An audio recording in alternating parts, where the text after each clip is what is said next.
तो अगर आप मन नहीं हो, अहंकार नहीं हो, तो आपको जब कोई गाली देता है या आपका अपमान करता है, तो फिर आपको चोट क्यों पहुंचती है ना?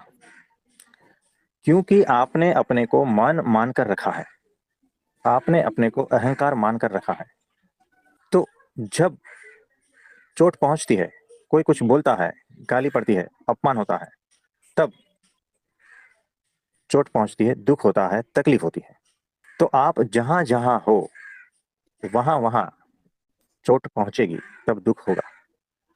यानी कि आपने अपने को जो जो मान कर रखा है, वो चीज पर चोट पहुंचेगी, तब दुख होगा, व्यथित होंगे आप, पीड़ा से भर जाओगे।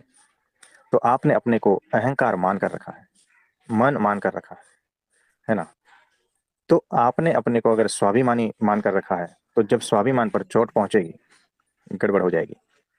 तो इसका कुल इतना ही मतलब है कि आपने अपने को जो जो मान कर रखा है, वहां पर चोट पहुंचेगी, दुख होगा। तो इससे ऊपर उठ जाना है आपको।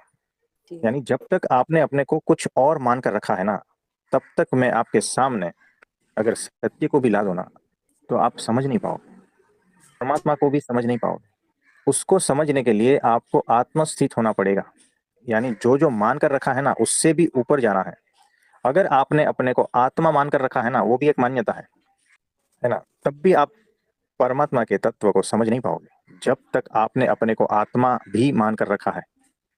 ये मानना क्या है? जब आप उसमें नहीं हो, तब मानना होता है। यानी जब आप आत्मा की स्थिति में नहीं हो, तब आप मानते हो कि मैं आत्मा हूं। मानने की तो बात ही नहीं है यहाँ पर।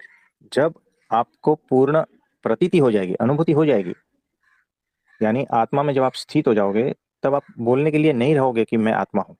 तो उससे पहली सारी चीज मान्यता है, धारणा है, चाहे वो परमात्मा की हो या आत्मा की हो या कैसी भी हो।